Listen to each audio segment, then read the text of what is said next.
මුක්තව හිතේ කිසි ගින්නක් නැතුව පහසුවෙන් ජීවිතය ගත කරන්නේ. බුදුරජාණන් වහන්සේ වදාළේගෙන මෙහෙම යථා ලද්ධ සම්පත්තිතෝ මා විගච්ඡන්තු.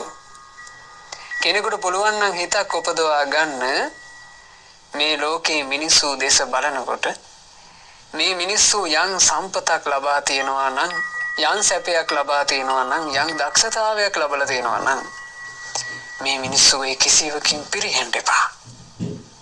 ආන්ගේ හිත තමන් එකට ජීවත් වෙන තමන්ට දකින්න ලැබෙන තමන්ට ආහන්න ලැබෙන අය ගැන හදවතින් පතන්න පුළුවන් නම් පින්වතුනි අනේ මේ කිසි කෙනෙක් පිරෙහෙන්න නම් එපා. මේ අය ලැබූ සම්පත් මේ අය ලැබූ සුව පහසුව අහිමි වෙන්න එපා. දියුණු වේවා. ආන්නේ හිත අනිත් කෙනෙකුගේ දියුණුවක් දැකලා ඔබට සතුට වෙන්න පුළුවන් නම් ඔබ ගාව තියෙන සැනසුම අනිත් අය ඉගෙන ගන්නවා දකින්නකොට අධ්‍යාපනයෙන් දියුණු වෙනවා දකින්නකොට දරුවෙකුට පුළුවන් නම් සතුට වෙන්න. එයා ගාව තියෙන සතුට එයා ගාව දක්ෂතාවය නැති වෙන්න පුළුවන්. හැබැයි එයා ගාව තියෙන සතුට ලස්සන ස්ත්‍රීන් ලස්සන පුරුෂයෝ දකින්නකොට කෙනෙකුට ඒ ලස්සන ගැන සතුට වෙන්න පුළුවන් නම් එයා ගාව රූපේ ලස්සන නැති වෙන්න පුළුවන්. හැබැයි එයා ළඟ තියෙන සතුට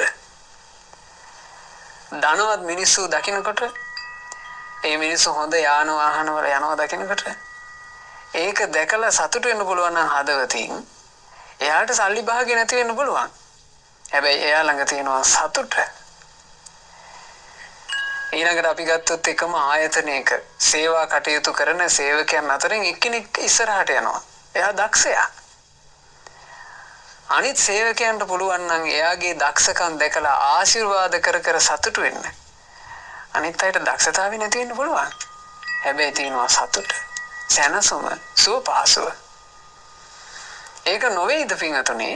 අවුරුදු 70කට 80කට වගේ පුංචි කාලයකට ලැබිච්ච අපේ ජීවිතේ අපි උපදවා ගත යුතු සුවය.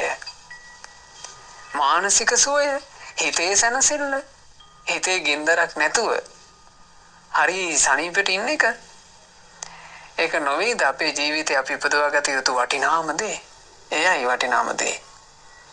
ඒ නිසා මේ සමාජයේ ජීවත් වෙනකොට අනිත් මිනිස්සුන්ගේ දියුණුව වේවා, අනිත් මිනිස්සුන්ගේ රූප ස්වභාව වේවා, අනිත් මිනිස්සුන්ගේ කටහඬ වේවා, අනිත් මිනිස්සුන්ගේ යම් අභිවෘද්ධියක් දකින්නකොට පින්වතුනි හැම තිස්සෙම සන්තෝෂ වෙන්න. හදවතින්ම ආශිර්වාද කරන කෙනෙක් වෙන්න. ඒක කටින් කිව්වේ නැති වුණාට කමක් නැහැ. ඒ සතුට උපදවා ගන්න ඕනේ ඔබේ හදවතේ.